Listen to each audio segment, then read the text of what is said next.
Today we're going to do the read aloud of Adelita. It's a Mexican Cinderella story, and the illustrations are by Tommy DePaulo.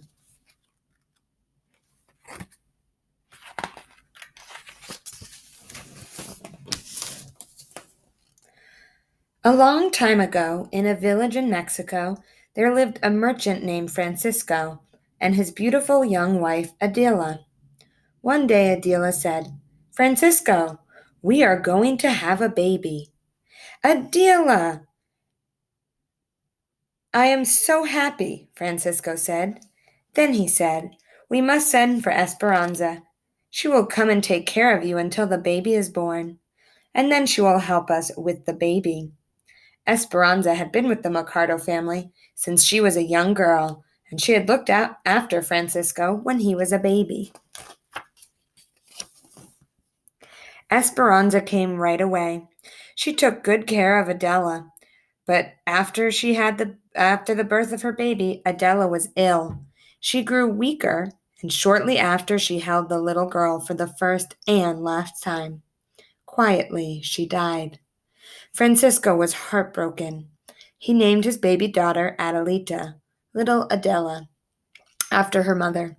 Francisco was sad for his Adela, and he greatly missed her, but gradually Adelita filled his heart with love. Time passed, and Adelita grew into a beautiful young woman. The Mercado house was filled with happiness.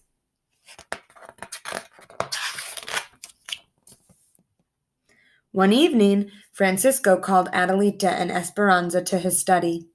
"My dear Adelita, my good Esperanza, I have some news for you. I have met a charming woman, and I have decided to marry again. Her name is Senora Michaela de la Fortuna. She is a widow and has 2 daughters close to your age, Adelita. I know you will like Dona Michaela and her daughters, Valentina and Dulce." Adelita was happy for her father. Esperanza wasn't so sure, especially after she met Dona Michaela and her daughters. "They're cold ones," Esperanza said.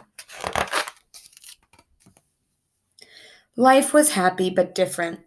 Adelita had to share her father's attentions, but they still managed to have special moments together. Adelita didn't mind that Dona Michaela favored her daughters, even though Esperanza complained. "It's natural," Adelita told her. Then, suddenly, her father died from an illness, and everything changed.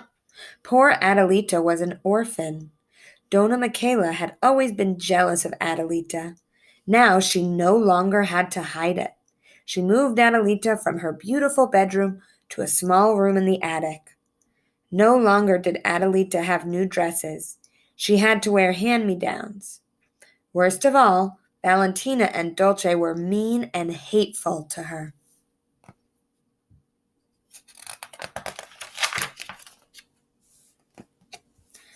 Adelita began spending all her time in the kitchen with Esperanza. She helped her with the meals. She listened to stories about her father as a boy and her mother as a young bride. Because she knew that Esperanza loved her, Adelita's heart stayed as warm as the fire in the hearth. One day, Dona Michaela came to the kitchen and spoke to them. "I am spending too much money in this household. From now on, you, Adelita, will work in the kitchen. You are here all the time anyway. And you, Esperanza, out! I want you to leave immediately." "Oh, Senora de la Fortuna, please don't send me away," Esperanza pleaded. "I have been with this family since I was a girl. I will work for no money, just for a place to lay my head and a bowl of beans and a tortilla." "Oh, please, Mama," Adelita begged. "Esperanza can share my room and my food." "Out!" shouted Senora Michaela de la Fortuna to Esperanza. Then, in an icy voice, she spoke to Adelita. "And don't you dare call me Mama again. I am Dona Michaela to you." She turned and left, nose in the air. My daughters, Dona Michaela said one morning as Adelita was serving breakfast. El Señor and La Señora Gordia have invited us to a party at their ranch to celebrate the homecoming of their son Javier. Dona Michaela, Adelita asked as she poured the hot chocolate.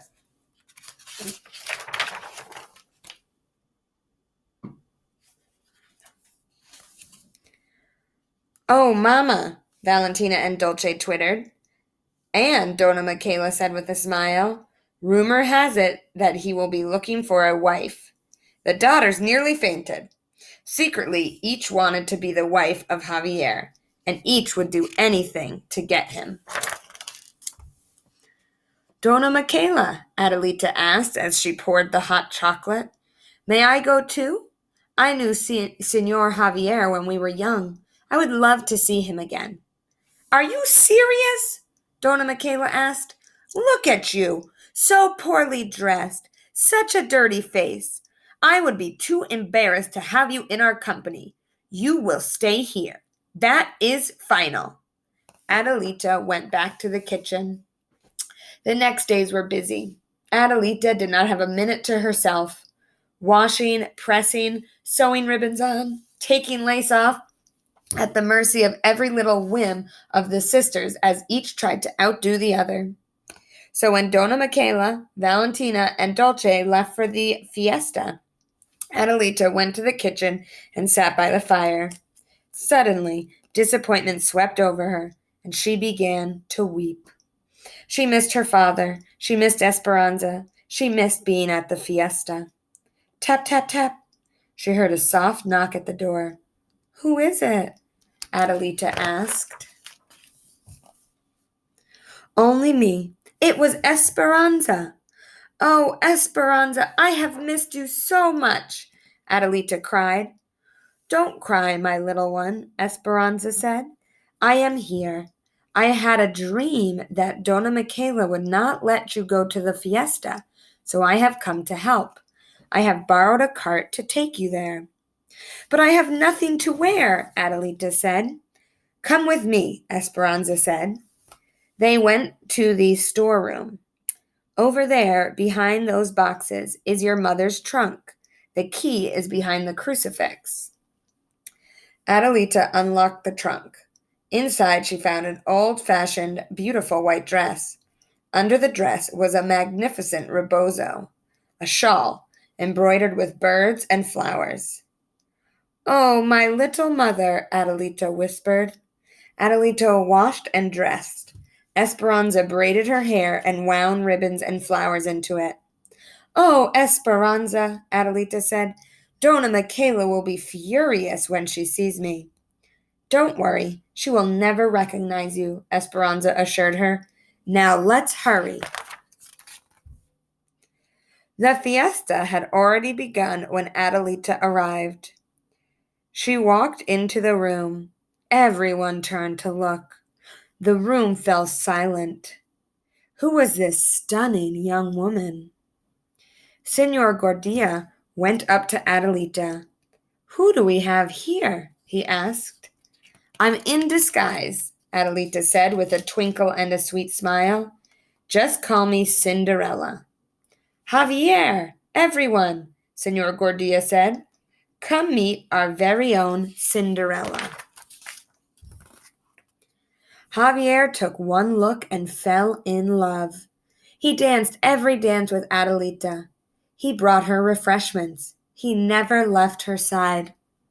Adelita's heart was full as well, and all the meanness she had suffered over the years began to melt. But at midnight, when Javier gave her a sweet kiss and declared his love, Adelita was frightened. How could she explain who she was?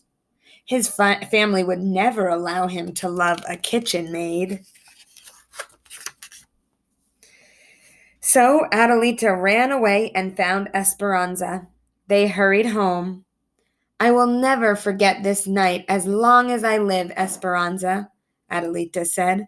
Gracias, thank you. If you ever need me, my little daughter, just call my name, and somehow I will hear you, Esperanza told her. The next day, all Donna Michaela and her 2 daughters could talk about was the mysterious Cinderella, who had appeared and then disappeared from the fiesta, just like the fairy tale. They were jealous of her beauty, and even more jealous because they knew that Javier had fallen in love with her.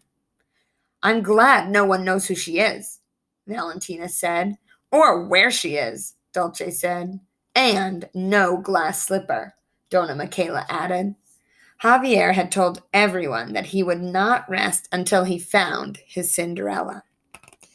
He is coming to town this very day, Donna Michaela announced. He will stop at each house and look for her. This is a chance to show once more what charms you have, my daughters. So prepare yourselves. Who knows, maybe one of you will make him forget this Cinderella.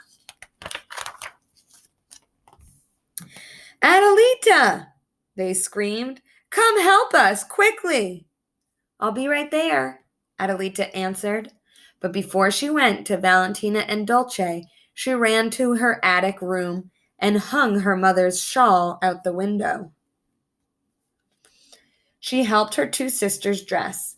Then she went back to her room and shyly peeked out the window. Soon she saw Javier coming down the street on his horse. Suddenly, he saw the shawl. He jumped down, ran to the door, and knocked.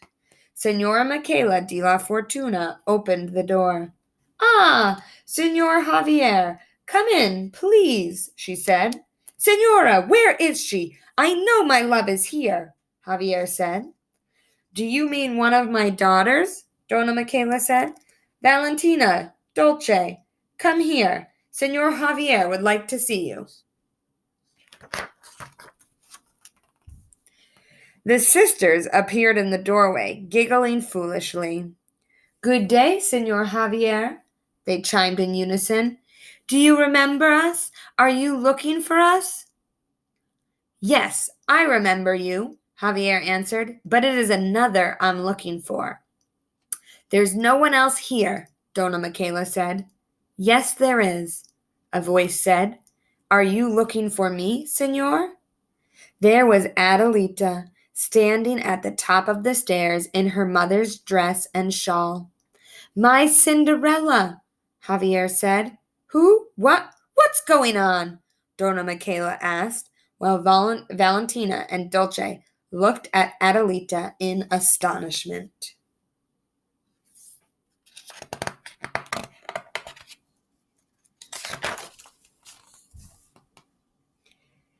It's only Adelita, Donna Michaela, Adelita says as she came down the stairs. Only Adelita. Who are you? Javier asked. I am Adelita Ricardo Martinez. We knew each other when we were children. Oh, Adelita, of course. I remember you as a little girl, Javier gasped. I am so happy to have found you again. He smiled. I have come to ask my Cinderella to marry me. Will you? I am an orphan, Senor Javier, Adelita said. Perhaps you should ask Donna Michaela if she will give you her permission. Will you, Senora? Javier asked. Why, I don't know. I don't know what? I mean, well, of course. We shall be honored, Senor Javier, Donna Michaela said.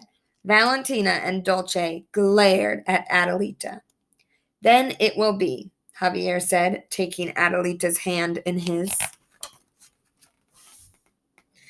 In her sweetness, Adelita invited Senora Michaela de la Fortuna Ricardo and her daughters, Valentina and Dulce, to the wedding. Of course, Esperanza was there too. She was going to take care of Javier and Adelita just as she had done before. And just like Cinderella and her prince, we shall live happily ever after too, Javier said, and they did. The end.